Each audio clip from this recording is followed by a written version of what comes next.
शायद ये क्या करना है, मंगलाचरण दोबारा बोलना है।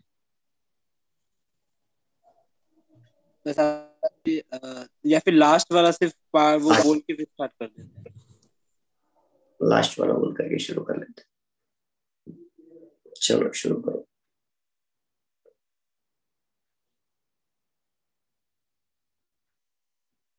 एक मिनट बस स्टार्ट कर। कर कर नमन निज भावे को, जिन जिन गुरु जिन वचन को, निज निज भाव भाव निर्मल करन को, जिन वर कथित नय चक्र को, निज बुद्धि बल अनुसार प्रस्तुत कर रहा हूँ वेज्ञ जन। ध्यान रखना चाहिए यदि हो कहीं कुछ स्खलन, यदि हो कहीं कुछ स्खलन।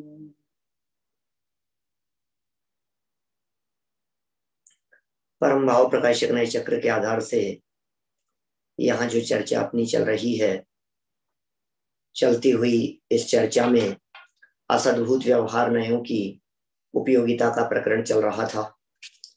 आखिर ये असद्भुत व्यवहार नए कैसे उपयोगी हो सकते हैं, एक बहुत बड़ा अहम प्रश्न है आत्मार्थियों के सामने, आत्मार्थियों के चित्त में। आखिर हम कैसे माने कि असद्भुत व्यवहार नए उपयोगी है, क्योंकि इस असद्भुत व्यवहार नए के कारनामे तो अच्छे नहीं दिखते, काम तो अच्छे दिखते नहीं। ये असद्भुत व्यवहार नए तो झूठा है, बेईमान है, बेकार दिखाई देता है। इसकी सारी बातें, जितनी बातें असद्भुत व्यवहार नए कहता है, ये बातें जनागम के विपरीत दिखाई देती है। तो हम कैसे कहें कि असद्भुत व्यवहार में उपयोगी है, अंगीकार करने योग्य है, इस बात को कैसे स्वीकार किया जाए। तो काफी प्रकरण हुआ था जिसमें ये कहा अहिंसात्मक आचरण के लिए, सामान्य सदाचार की सिद्धि के लिए ये नए जरूरी हैं। बहुत चर्चा कर चुके थे और फिर ये प्रश्न भी उठाया कि यदि इस नए को नहीं मानेंगे तो लौकिक मर्यादाओं की सिद्धि कैसे होगी, ये बतलाइए। माने लौकिक मर्यादाएं कैसे भंग हो जाएगी, या फिर अहिंसात्मक आचरण की सिद्धि में ये कैसे उपयोगी है, या फिर सदाचार की सिद्धि के लिए ये नए किस तरह से उपयोगी हैं। ये कुछ बिंदु यहाँ रखे गए थे और उनके विशेष स्पष्टीकरण की एक प्रकार से हम कह सकते हैं डिमांड प्रस्तुत की गई थी। ये व्यवहार नए, ऐसा भी हम कह सकते हैं कि वेद विज्ञान की सिद्धि के लिए भी उपयोगी थे। क्यों? आखिर ये वेद विज्ञान की सिद्धि में किस तरह से उपयोगी हो रहे हैं। बातें कुछ मोटा मोटा देखने पर गले नहीं उतरती है कि आखिर इन नयों से वेद विज्ञान जो बात आत्मा की नहीं कर रहे हैं, जो नए ही आत्मा तक नहीं पहुंचा पा रहे हैं, वो क्या वेद विज्ञान करेगा। बात ही शरीर की कर रहा है, बात ही संयोगों की कर रहा है, फिर आप ये और कहो कि नहीं वेद विज्ञान करा देगा। कैसे मान ले, कैसे करा देगा ये वेद विज्ञान। तो फिर कहा भाई आत्मा की खोज सीमित कर दी इन नयों ने आत्मा की खोज को एक दायरे में बांध दिया। एक उदाहरण देकर के चर्चा की, रत्नों की यदि खोज करनी है, डायमंड की यदि खोज करनी है तो हमें कहाँ देखना होगा। तो कहा पूरी धरती में। यदि ये जवाब दिया जाए कि धरती में है तो भी वो गलत जवाब नहीं है, लेकिन वो गलत जवाब नहीं होते हुए भी वो सही भी नहीं है, क्योंकि पूरी धरती को खोजना आसान काम नहीं है। तो क्या किया जाए ऐसी स्थिति में। यदि आप आत्मा को खोजना चाहते हैं तो आपको बतलाया कि वो आपके संयोग में मिलेगा, आपके शरीर में मिलेगा, काम आसान हो जाता है। रत्न को खोजने के लिए यदि कह दिया जाए पन्ना में मिलेगा, वहां खानों में मिलेगा, माइंस में मिलेगा, तो उसे खोजना, उसे तलाशना आसान हो जाता है। ठीक इसी प्रकार यहाँ आत्मा को खोजना है, यहाँ आत्मा को तलाशना है, तो आत्मा की खोज को आसान करने के लिए ये दोनों नए उपयोगी बतलाए गए थे।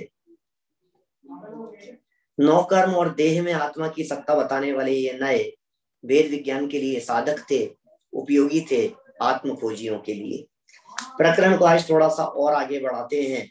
सदाचार और अहिंसात्मक आचरण की सिद्धि में इन नयों का क्या विशेष योगदान होता है। पेज नंबर है 136, पुस्तक खोलिए जरा। प्रकरण जो चल रहा था वहीं से आगे बढ़ाएंगे। सुंदर प्रकरण है, मजेदार है और मजा भी आएगा आपको ये सारी चर्चाएं करने में, सुनने में, पढ़ने में। देखिए जरा क्या क्या कह रहे हैं। लोक में अपने आत्मा से भिन्न जितने भी पदार्थ हैं इस दुनिया में, उनमें अपने और पराये का भेद डालने वाले इन नयों के आधार पर, भाई ये जो नए हैं ये अपने पराये का भेद डालते हैं। ये वो नए हैं जो नए ये भेद डाल रहे हैं कि कौन अपना है और कौन पराया है। इन नयों के आधार पर ही स्व स्त्री पर स्त्री, स्वधन पर धन, स्वग्रह पर ग्रह, स्वजाति पर जाति, ये सब पढ़ लिया था क्या अपन ने? नहीं पढ़े नहीं थे ये। इसी तरह की कुछ बातें पढ़ी थी कल अपन ने। स्वदेश परदेश एवं स्वदेह परदेह। देखो एक है स्वदेश परदेश, ये स्वदेश और परदेश का जो कथन किया गया है ये उपचरित असद्भुत व्यवहार नय का है। और एक शब्द दिया स्वदेह परदेह, ये स्वदेह और परदेह का जो कथन है ये अनुपचरित असद्भुत व्यवहार नय का कथन है। ये भेद पढ़ते हैं। यदि नयों की सत्यता से सर्वथा इनकार किया जाएगा तो फिर पर पदार्थों में इस प्रकार के भेद डालना संभव नहीं होगा। माने पर पदार्थों में इस प्रकार के भेद ही नहीं डाले जा सकेंगे, सारी बातें झूठी हो जाएगी। फिर तो इतनी बड़ी समस्या खड़ी हो जाएगी कि ये अपना है और ये पराया है, ये कथन आप कैसे करेंगे? ये मेरा है और ये मेरा नहीं है, इस बात को कहने के पीछे क्या क्राइटेरिया होगा? झूठी हो जाएगी ना सर्वथा ये सारी बातें। तो कहा भाई सुनो, एक बार विषय को थोड़ा सा गहराई से समझने का प्रयत्न करो, यत्न करो।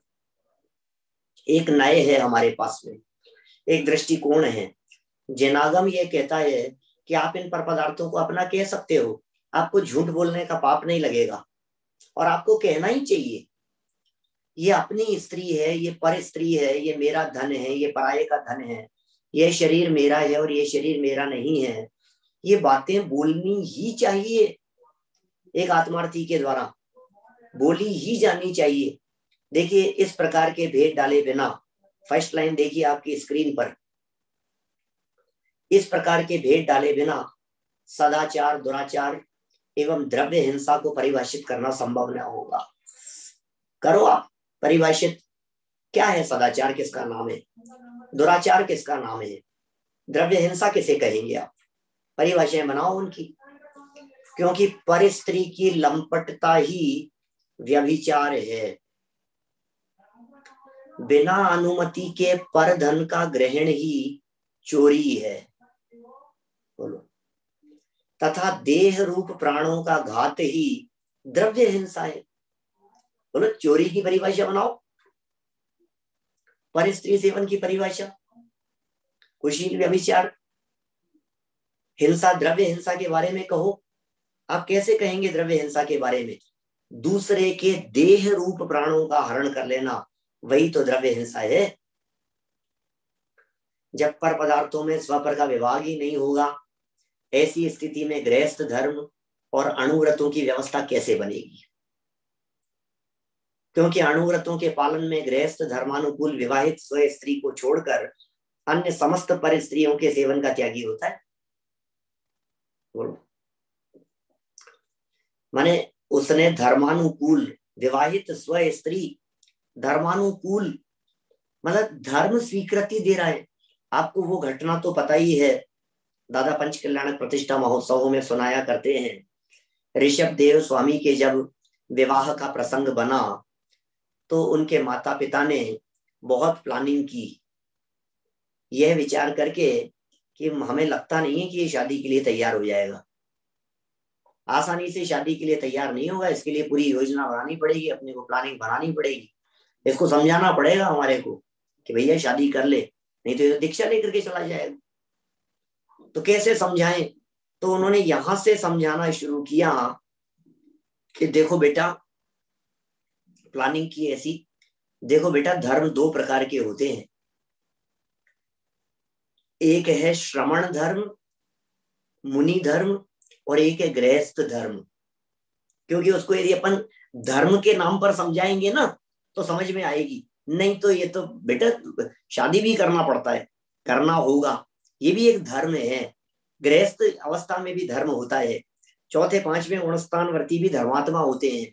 तो गृहस्थ धर्म, क्यों इसे धर्म संज्ञा दी गई, क्यों इसे धर्मानुकूल कहा गया? और मैं तो कभी विवाह के प्रसंगों में जब कभी जहां कुछ ऐसा बोलना होता है तो मैं जरूर ये बात कहता हूं कि भैया, विवाह के पहले भी विधान, विवाह हो रहा है माने फेरे हो रहे हैं, तो भी देव शास्त्र गुरु की साक्षी में पूजन विधान आयोजन और फेरे पूरे हो गए, उसके बाद भी देव दर्शन के लिए, आखिर ये सारी बातें आगे पीछे बीच में सब जगह पर भगवान को क्यों ला रहे हैं? इसलिए ला रहे हैं कि शादी हो जाने के बाद आप भगवान को मत भूल जाना। क्या क्यों साहब? जब फेरे होते हैं तो जैन पद्धति से जब भी होते हैं तो देव शास्त्र गुरु की साक्षी में ही तो होते हैं। क्या अन्य मतों की परंपरा में तो अग्नि की साक्षी में 7 फेरे लिए जाते हैं, और हमारे यहाँ जैन परंपरा में बाकायदा पूजन की जाती है, अर्घ चढ़ाए जाते हैं, पंच परमेष्टि मंगल उत्तम शरण के लिए अर्घ समर्पित किए जाएंगे, नव देवताओं के लिए अर्घ समर्पित किए जाएंगे, बाकायदा शांति यज्ञ की पूरी प्रक्रिया मंत्रोच्चार पूर्वक होती है। तो देव शास्त्र गुरु के सानिध्य में हो रही है। ये कह रहे हैं उसको छोड़कर वो पाप नहीं है, क्या उसे धर्म स्वीकृति दे रहा है उस विवाह को, समाज की उपस्थिति में, लोगों की उपस्थिति में, लेकिन उन्हें छोड़कर पर स्त्री के सेवन का त्यागी होता है। न्यायोपात्त धन को परिमाण पूर्वक रखकर शेष धन का त्यागी होता है। परिमाण किया ना, परिग्रह परिमाण अणुव्रति ने, एवं त्रस जीवों की हिंसा का भी त्यागी होता है। माने ये जो त्रस हिंसा का त्यागी, न्यायोपात्त धन को रखना, पर स्त्री सेवन का त्यागी होना, ये जितनी भी बातें कही गई है, द्रव्य प्राणों का घात नहीं होना, द्रव्य हिंसा नहीं होना, सावधानी रखना, आखिर ये जो बातें कही है, इन सब बातों के पीछे सबसे बड़ा हेतु यदि कोई है तो यही तो है असद्भूत व्यवहार ने। आप यदि इस असद्भूत व्यवहार ने कोई नहीं मानेंगे तो फिर कैसे त्याग करेंगे आप स्व स्त्री पर स्त्री को देख करके? कैसे भेद करेंगे आप कि ये धन मेरा है और ये धन मेरा नहीं है, ये अपना है और ये पराया है? ये भेद किस प्रकार किया जा सकेगा? माने ये अपने और पराये का भेद इस असद्भूत व्यवहार ने की वजह से ही हो रहा है। इसी प्रकार जैसे 5 महाव्रतों के संदर्भ में ये पैराग्राफ दिया है, इसी प्रकार ईर्य समिति आदि समितियों में भी जीवों के प्राणों की रक्षा ही विवक्षित होती है। शरीरधारी प्राणियों के शरीरादिक के घात को जीव हिंसा कहने वाले अनुपचरित असद्भूत व्यवहार ने को कथनचित भी यदि सत्यार्थ स्वीकार नहीं किया जाएगा तो फिर मुनि धर्म के संदर्भ में प्रतिपादित ईर्यादि समितियों की चर्चा भी असंगत हो जाएगी। फिर ईर्या समिति आदि की चर्चा ही असंगत हो जाएगी, फिर वो चर्चा ही झूठी हो जाएगी। क्यों चर्चा कर रहे हो ईर्या समिति की, क्यों चर्चा कर रहे हो भाषा समिति की, क्यों चर्चा कर रहे हो ऐष्णा समिति की, आदान निक्षेपण समिति की, प्रतिष्ठापन समिति की? जरा आप थोड़ा बारीकी में जाकर के देखिए तो आप अनुभव करेंगे इस बात को, थोड़ा गहराई से देखना, जरा आपको अनुभव होगा, आप इस बात को फील कर पाएंगे कि भाई ये जो 4 हाथ जमीन देख करके चलना है, ये तो देह की क्रिया है, इसे कैसे समिति कहा जा रहा है? भाषा समिति तो बोलने की क्रिया है। एष्णा समिति तो 46 दोष 32 अंतराय डालने रूप भोजन आदि की क्रिया के संबंधित है ये सारी बातें। कैसे लेटना है, कैसे सोना है, कैसे वस्तुओं को उठाना धरना है, आखिर ये सब कैसे होंगे। मुनि धर्म के संदर्भ में ईर्य आदि समितियों की चर्चा भी असंगत हो जाएगी। अणुव्रतादि रूप गृहस्थ धर्म एवं महाव्रतादि रूप मुनि धर्म के प्रतिपादक चरणानुयोग का मूल आधार एक प्रकार से है असद्भूत व्यवहार नहीं है। कल हमने 2 शब्द आपको कहे थे इस असद्भूत व्यवहार नहीं की उपयोगिता के बारे में, आप लोगों को ध्यान होंगे। इसी बात को ध्यान में रखकर मैं बात कह रहा हूं आपसे। हमने जो बातें आपके बीच में कही थी उनमें जो बात थी वो बात क्या थी, ध्यान दीजिएगा जरा। उसमें जो बात कही गई थी उसमें ये महत्वपूर्ण बात कही थी, एक तो अहिंसात्मक आचरण और दूसरा था सदाचार की सिद्धि। अहिंसात्मक आचरण होता है अनुपचरित असद्भूत व्यवहार नय को समझने से, सदाचार की सिद्धि होती है उपचरित असद्भूत व्यवहार नय को समझने से। और अनुयोगों की दृष्टि से जब बात कही थी तो हमने ये कहा अहिंसात्मक आचरण की सिद्धि करने वाला अनुपचरित असद्भूत व्यवहार नय चरणानुयोग टिका है उसके दम पर, और इसी तरह से उपचरित असद्भूत व्यवहार नय संयोगों परिस्थितियों का कथन करने वाला ये नय, इसके आधार पर पूरा का पूरा प्रथमानुयोग टिका हुआ है। तो प्रथमानुयोग और चरणानुयोग ये 2 नय यदि किसी के दम पर टिके हुए हैं तो उसका नाम है ये असद्भूत। क्या इसी के आधार पर तो टिके हैं, ये असद्भूत व्यवहार नय। आज ये यहाँ कह रहे हैं कि भाई चाहे भिन्न पदार्थों की चर्चा करो चाहे शरीर की चर्चा करो, ये दोनों ही बातें चरणानुयोग की मूल है। चरणानुयोग झूठा हो जाएगा। चरणानुयोग का मूल आधार एक प्रकार से असद्भुत व्यवहार नहीं है। यद्यपि परमार्थ तो यही कहता है कि स्त्री पुत्रादि मकान जायदाद नगर और देश अपने नहीं है, शरीर भी अपना नहीं है। गहराई से विचार करने पर यह बात पूर्णतः सत्य भी प्रतीत होती है। तथापि प्रथमानुयोग के शास्त्रों में तीर्थंकरों के भी स्त्री पुत्रादि मकान जायदाद एवं नगर देश आदि बताए गए हैं। प्रथमानुयोग में भी तो बताए गए हैं। चक्रवर्तियों को 6 खंड की विभूति का स्वामी जिनागम में बताया गया है। आखिर 6 खंड की विभूति के स्वामी चक्रवर्ती हैं, ये बातें कहीं बाहर की थोड़ी न हैं, ये बातें भी तो जिनागम की ही हैं। चक्रवर्ती सम्राट है साहब, ये चक्रवर्ती सम्राट है, किसने कहा है? 6 खंड की विभूति किसकी है? कि इनकी है। कौन कह रहा है? उपचरित असद्भुत। इसी तरह से और उदाहरण देखिए, कितने उदाहरण दे दे करके दादा ने इन बातों को खोला है। ये कह रहे हैं यहाँ प्रथम तीर्थंकर ऋषभ देव को अयोध्यापति कहते हैं आप। राजा नाभिराय एवं मरुदेवी का पुत्र कहते हैं क्या? प्रथम तीर्थंकर ऋषभ देव को नाभिराय एवं मरुदेवी का पुत्र बोलते हैं? हाँ, क्यों नहीं कहते हैं। नंदा और सुनंदा का पति भी कहते हैं, बिल्कुल कहते हैं। भरत चक्रवर्ती और बाहुबली आदि का पिता कहते हैं कि हाँ, ये भी कहते हैं। अयोध्या का अधिपति कहना कि हाँ, ये भी बोलते हैं। तो सब झूठी है ना ये सारी बातें? नहीं नहीं नहीं, झूठी कैसे, सब सच्ची बातें हैं।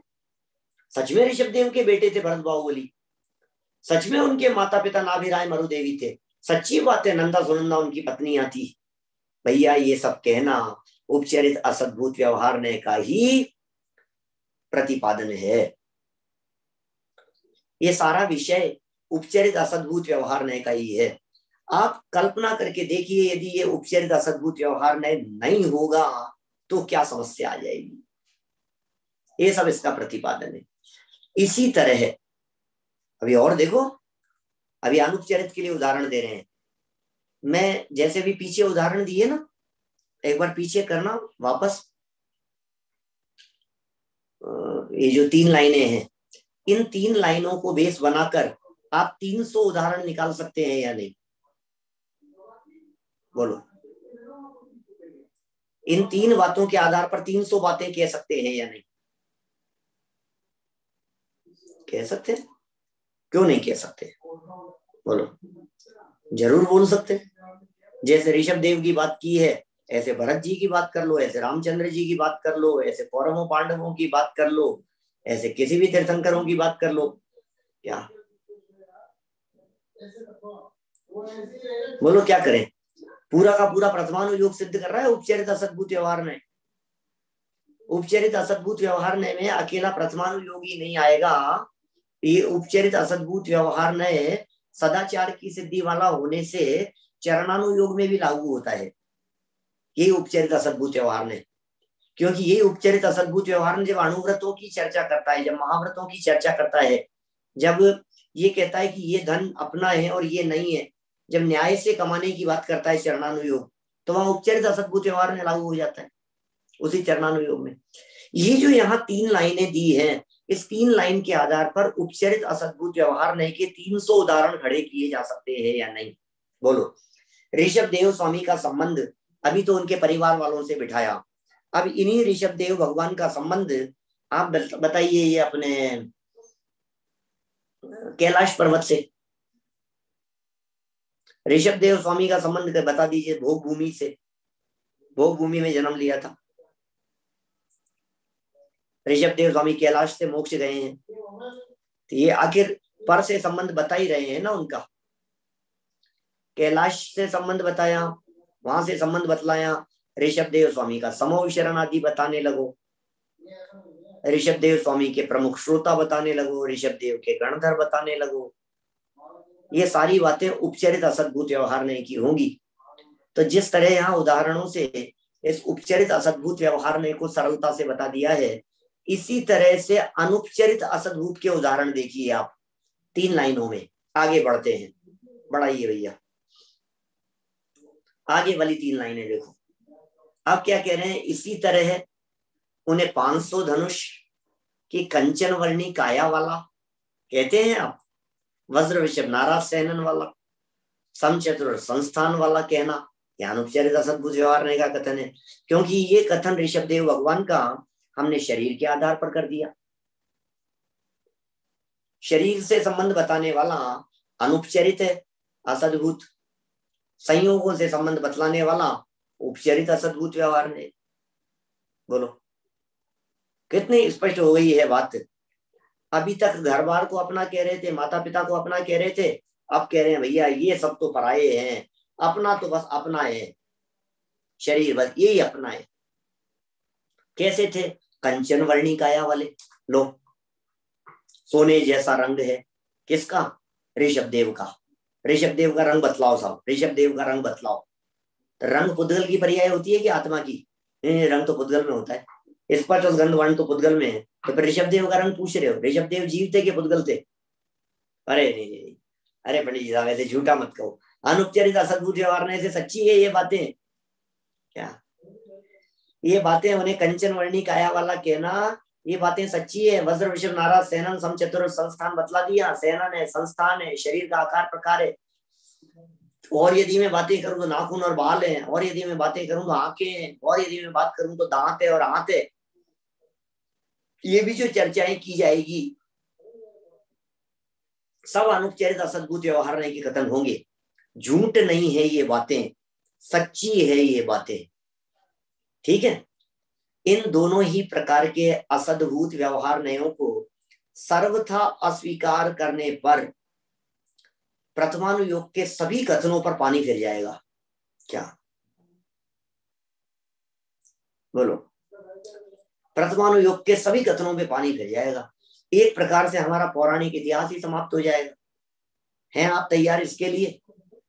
हमारा पौराणिक इतिहास समाप्त हो जाए, क्या आप ऐसा चाहते हैं?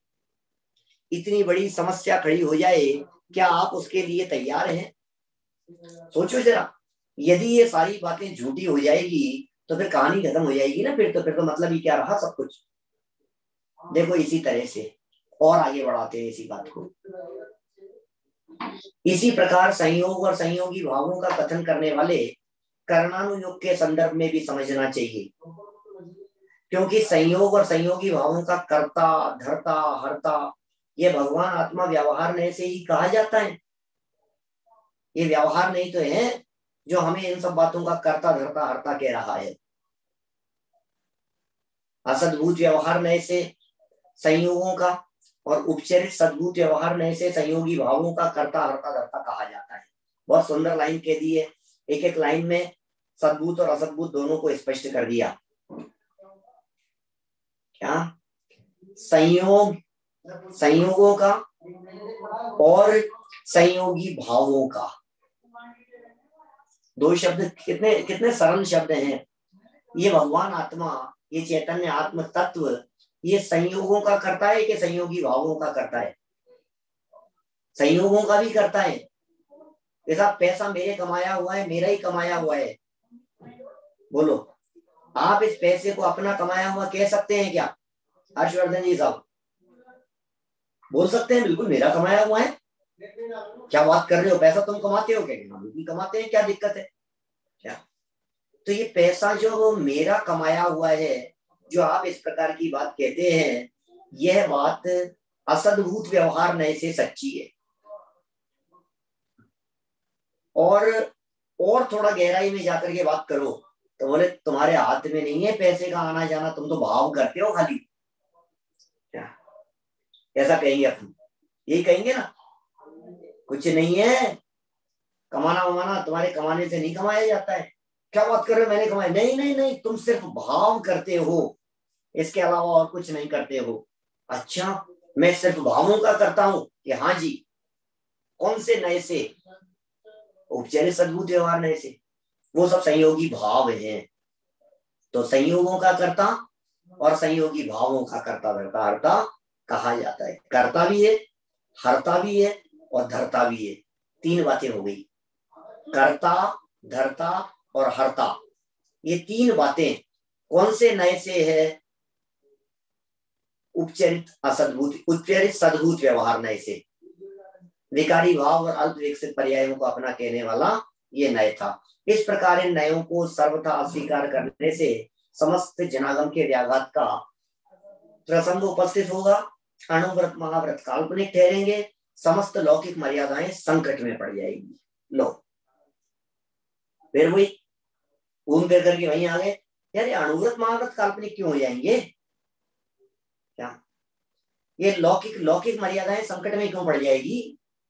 ये जिज्ञासा होती है हमारे चित्त में, प्रश्न खड़ा होता है और यही प्रश्न आगे बतलाया है, क्योंकि इसी बात को कुछ और विस्तार से आगे खोलने वाले हैं। देखिए 5 नंबर का प्रश्न,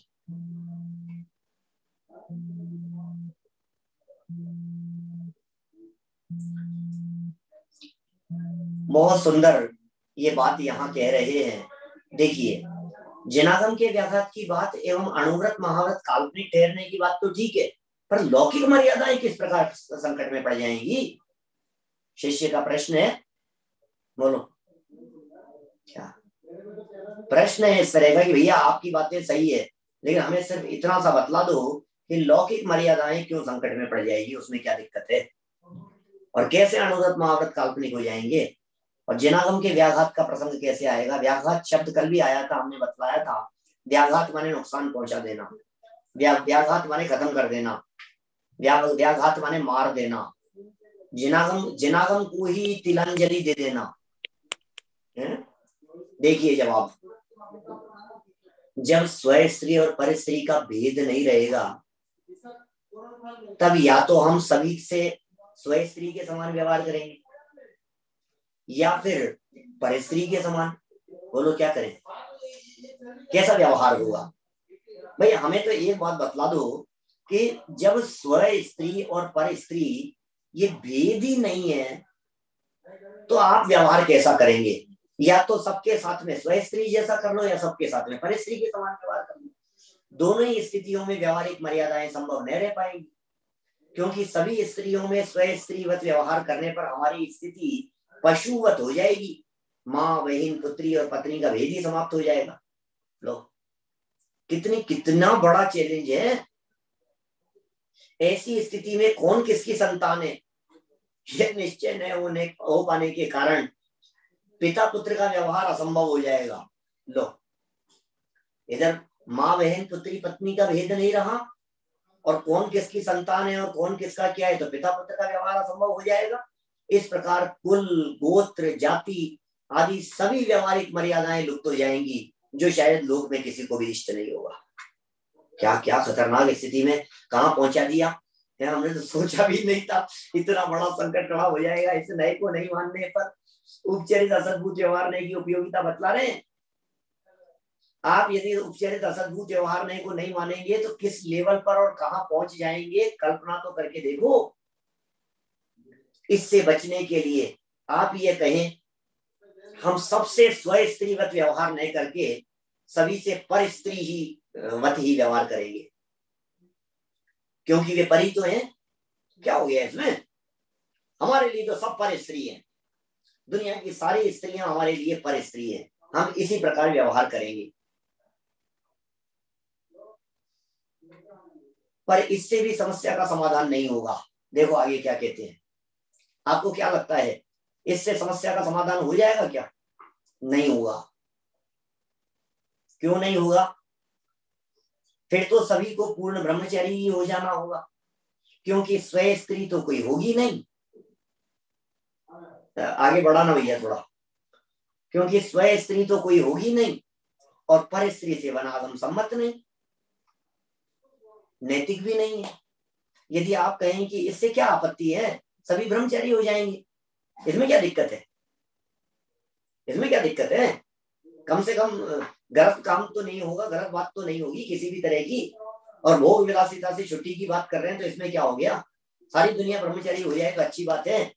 देखो दिक्कत तो कुछ भी नहीं। अगले पेज पे दिक्कत तो कुछ नहीं है, पर असंभव अवश्य है। दूसरी बात यह भी तो है कि फिर तीर्थंकरों का भी जन्म कैसे होगा? इसमें तो लौकिक मर्यादाएं ही नहीं, लोक का क्रम संकटग्रस्त हो जाएगा। लो क्या क्या बताएं भाई साहब, आप अकेले लौकिक मर्यादाओं की बात कर रहे हो, हम कह रहे हैं सारे लोक का क्रम ही संकटग्रस्त हो जाएगा। न तीर्थंकर होंगे, न भगवान होंगे, न धर्म चक्र का प्रवर्तन होगा, न उनका जन्म होगा, न उनके कोई माता पिता होंगे, सब खत्म हो जाएगा। जब सारी दुनिया ब्रह्मचारी हो जाएगी तो फिर किसी के संतान नहीं होगी, कोई सब सब खत्म हो जाएगा, सब कुछ, सारी स्थितियां ही बिगड़ जाएंगी। इसी प्रकार देखो एक स्टेप ये बतलाया स्व स्त्री पर स्त्री वाला, अब दूसरे स्टेप की बात करते हैं। इसी प्रकार स्वधन और परधन के विभाग के अस्त हो जाने पर सभ्यता का विकास क्रम ही समाप्त हो जाएगा। लो आप ये कह रहे हो स्वधन और परधन, ये धन मेरा है और ये धन मेरा नहीं है, ये बंटवारा कौन कर रहा है, ये विभाजन कौन कर रहा है? बोलो। इसका जो विभाग है, इसका जो विभाजन है, ये सब असद्भुत व्यवहार में से ही तो है। उपचरित असद्भुत व्यवहार में से ही सभ्यता का विकास क्रम समाप्त हो जाएगा, क्योंकि जब कोई मकान जायदाद हमारी होगी ही नहीं तो हम उसका निर्माण ही क्यों करेंगे?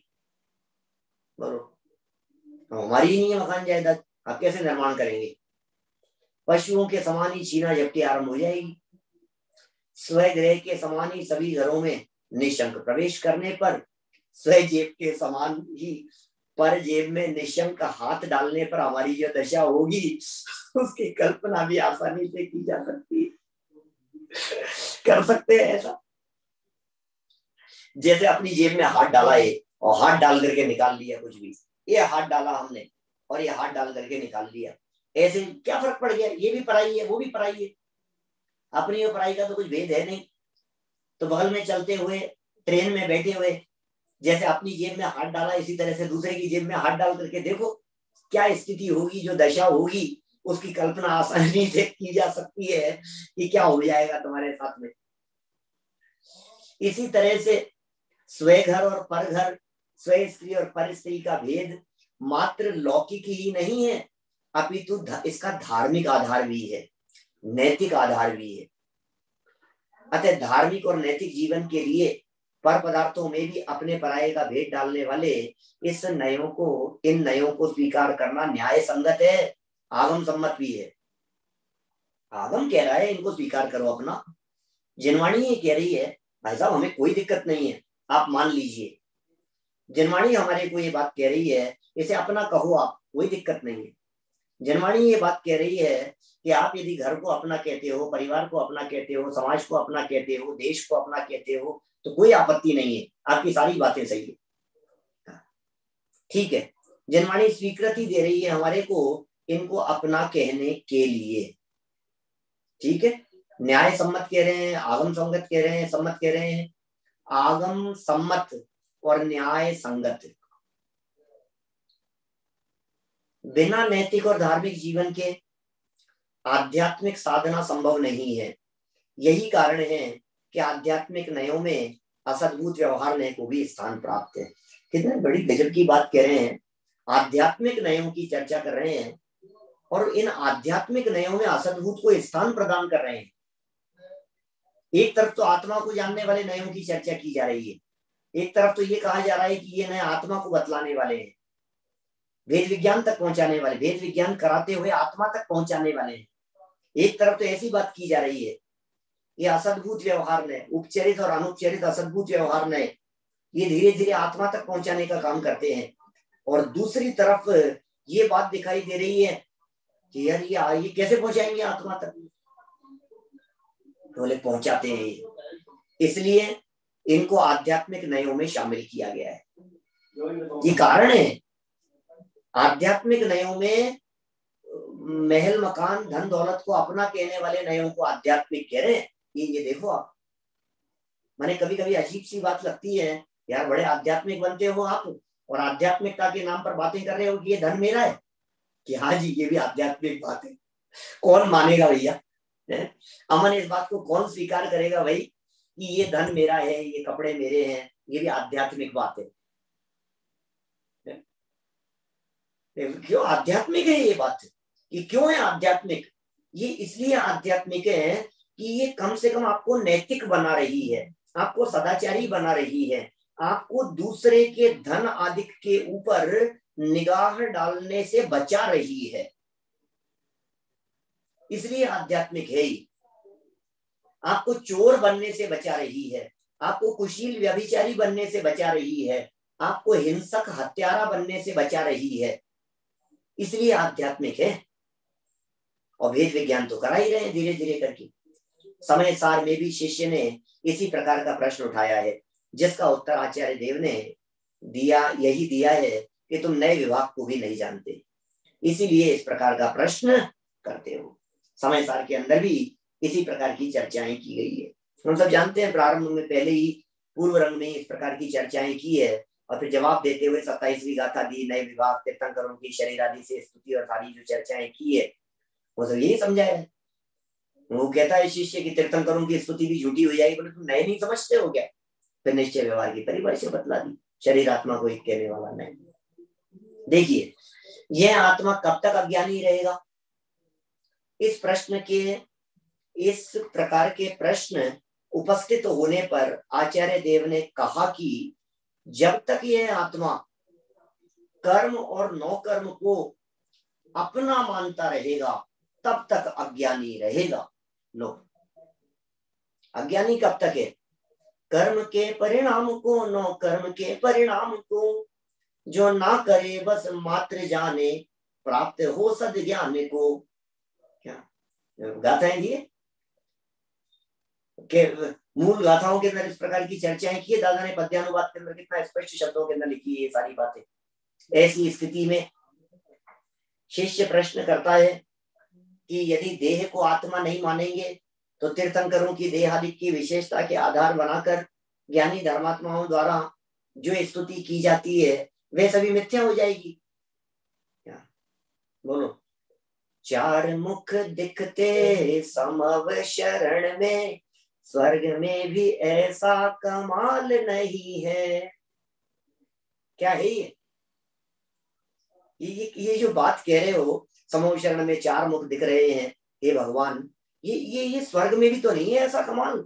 ये तीर्थंकरों की स्तुति है ना, परम और दालिक देह के आधार पर स्तुति की गई है, समव शरण के आधार पर स्तुति की गई है ना। पूरा ओंकारमयी वाणी तेरी जिन धर्म की शान है, समव शरण देखकर, शांत छवि देखकर गणधर भी खुशहाल है। हैरान नहीं कहते हैं हमारे। देखो क्या कह रहे हैं यहाँ, तो ये क्या कह रहे हैं, बात ज्ञानी धर्मात्माओं की जो स्तुति की जाती है वो सब मिथ्या हो जाएगी। अतः यही मानना उचित है कि देह ही आत्माएं। लो, भगवान आचार्य देव, हे कुंद कुंदाचार्य, हे अमृत चंद्राचार्य, आपसे ये उम्मीद नहीं थी कि आप ये सिद्ध करोगे कि देह ही आत्मा है, इसे मानो। बोलो तो सही। समय सारणी कुंद कुंदाचार्य देव कह रहे हैं शरीर ही आत्मा है, तुम इसे स्वीकार करो। लो, इसी का उत्तर देते हुए आचार्य देव कहते हैं कि तुम नए विभाग को नहीं जानते हो, इसलिए ऐसी बातें करते हो। तात्पर्य यह है कि व्यवहार नए से देह और आत्मा के संयोग को जीव कहा जाता है। ये बातें झूठी नहीं है, ये बातें काल्पनिक नहीं है। इन बातों को सर्वथा असत्यार्थ नहीं कहा जाता, सर्वथा झूठ नहीं कहा जाता है। क्या व्यवहार नए के आधार पर कही जाती है ये बातें। व्यवहार नए से देह और आत्मा के संयोग को जीव कहा जाता है। उसी के आधार पर तीर्थंकरों की स्तुति देहादि गुणों को आधार बनाकर की जाती है। अतः वह स्तुति सर्वथा मिथ्या नहीं है। जिस व्यवहार नए से देह और आत्मा एक है, उसी से वह स्तुति भी सत्य है। भाई, जिस व्यवहार नए से शरीर और आत्मा को एक कहा जाता है, उसी व्यवहार नए से वो स्तुति को सच्चा कहा जाता है और उचित भी है। तीर्थंकरों की देह के गुणों को आधार बनाकर की गई स्तुति अनुपचरित असद्भूत व्यवहार नए से एवं उनकी बाह्य समविशरणादि विभूति के आधार पर की गई स्तुति उपचरित असद्भूत व्यवहार नए से की गई स्तुति है। बोलो क्या कह रहे हैं? पैराग्राफ बड़ा मार्मिक है। कौन से प्रकार की स्तुति को कौन से नए में शामिल किया जाए?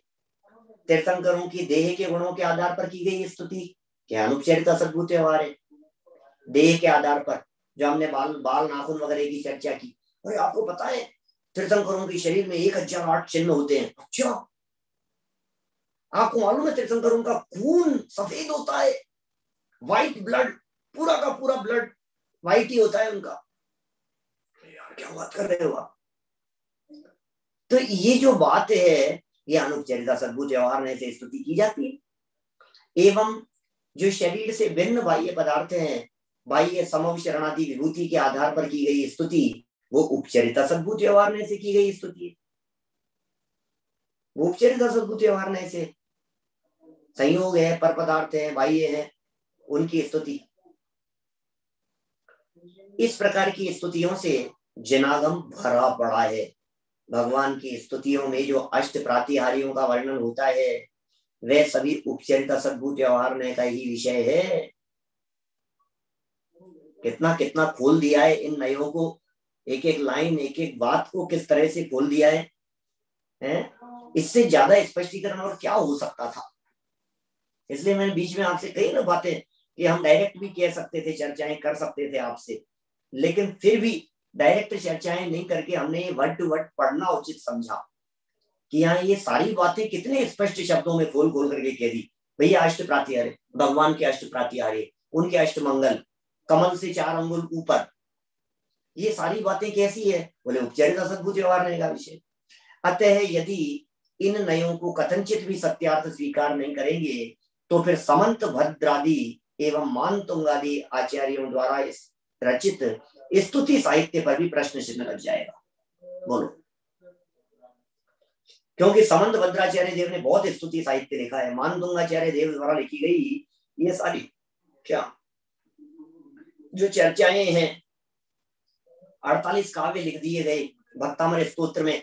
अब इस भक्तामर स्तोत्र के 48 काव्यों में अष्ट प्रातिहार्यों के 8 है, तो क्या करोगे? बोलो, पादौ पदानि तव यत्र जिनेन्द्र धत्त पद्मानि तत्र विबुधा परिकल्पयन्ति। लोग, हे जिनेन्द्र भगवान, जहां जहां आपके चरण पड़ते हैं, वहां स्वर्ग के देवों के माध्यम से 225 स्वर्ण कमलों की रचना कर दी जाती। अब हमारा प्रश्न ये है आपसे कि जो 225 स्वर्ण कमलों की रचना हुई है, अब जरा बतलाइए यहाँ इनसे तीर्थंकरों का संबंध बताना, ये उपचरित असद्भुत नहीं है तो और क्या है? प्रश्न चिन्ह खड़ा हो जाएगा सारा।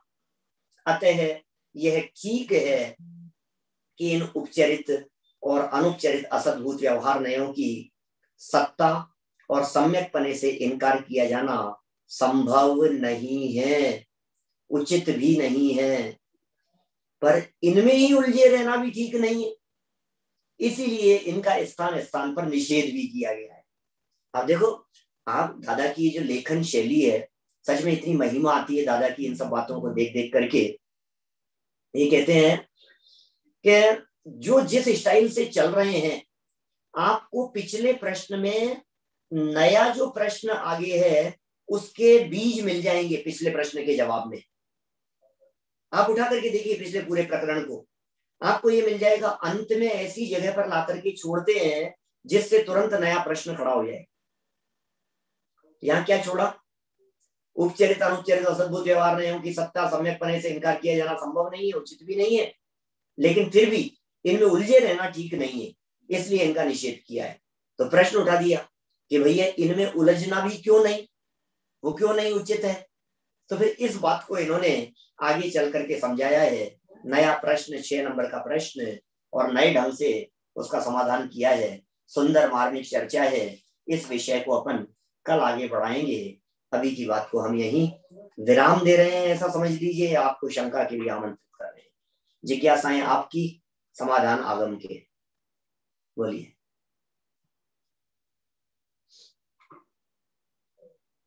कोई बात नहीं समझ में आ रही हो आप जरूर रखें। हाँ सचिन जी बोलिए, साहब लोहाड़िया जी क्या कह रहे हैं? सर ये जैसे रागादि भाव को पुद्गल का कहा जाता है कई कई आगम में, तो हाँ क्या हाँ, उपचरित असद्भुत में जाएगा वहाँ? रागादि भाव को जब उद्गल का कह दिया जाता है तो वो तो वास्तव में रागादि जीव के नहीं है, उन्हें कर्म कृत कह देना ये तो शुद्ध नय की दृष्टि से देखा जा रहा है।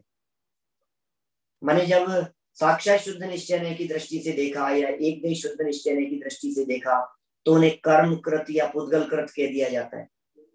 पीछे आया था ना इस तरह का एक प्रकरण, माने वो शुद्ध सद्भुत व्यवहार न है, आत्मा को शुद्ध देखता है, तो बोले ये अशुद्धता किसकी है? कि आत्मा की नहीं है तो पर की है, इसको पर के खाते में डाल दो। ऐसा माने आत्मा को शुद्ध देखने वाला दृष्टिकोण।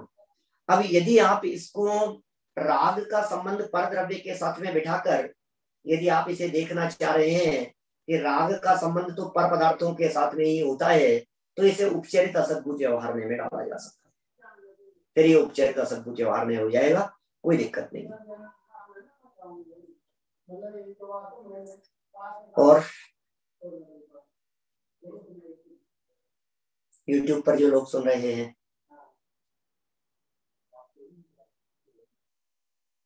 नहीं है और कोई बात?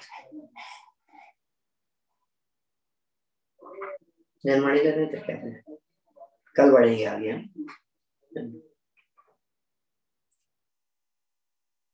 जावाणी के ज्ञान ते सूझे लोकालोक,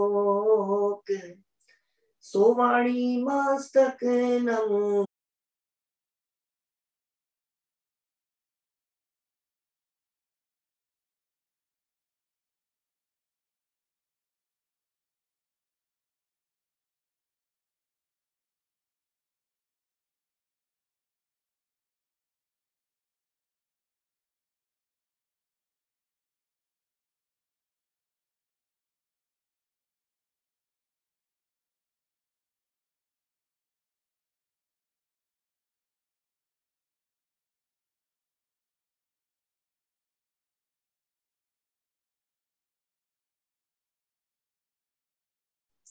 थोड़ा सा वेट कर लेते हैं, मंगलाचरण शुरू करेंगे। धैर्य रखें। कल तक जो विषय आप लोगों को बताया जा चुका है, पढ़ाया जा चुका है, उसके बारे में यदि रिवीजन करेंगे तो ज्यादा उपयुक्त तो रहेगा।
समझ में तो आ रहा होगा विषय क्या चल रहा है, और जिन व्यवहार नयों की हम बातें कर रहे हैं ये व्यवहार नए भी उपयोगी हो सकते हैं, ये बात एकदम गले नहीं उतरती है।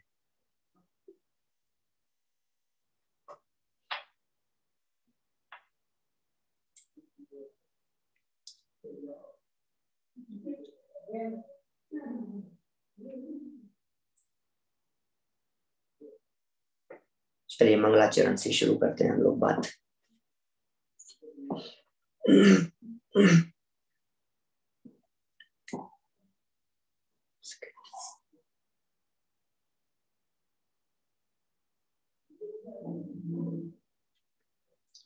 हाथ जोड़ ले रहे हैं, आंखें बंद।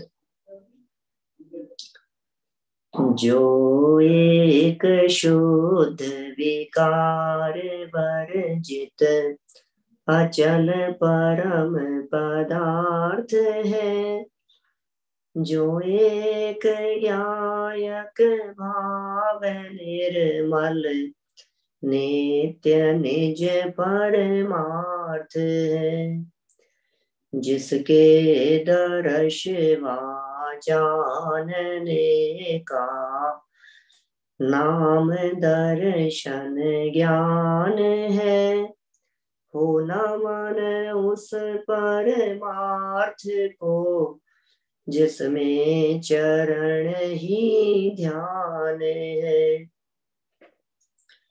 निज आत्मा को जान कर पहचान कर जम कर अभी जो बन गए परमात्मा, पर्याय में भी वे सभी वे साध्य है आराध्य है, आराधना के सारे हैं, हो न मन उन जिन देव को जो भव जलधि के पार है, भव चक्र से जो भव्य जन को सदा पाए उतारती, जग जाल माया एकांत को जो रही सदा नकारती, निज तत्व को पाकर भविक जिसकी उतारे आरती, नय चक्रमय उपलब्ध नित यह नित्य बोधक भारती, नय चक्र के संचार में जो चतुर है प्रतिबुद्ध है, भव चक्र के संहार में जो प्रति समय सन्नद्ध है, निज आत्मा की साधना में निरत तन मन लगन है, भव्य जन के शरण जिनके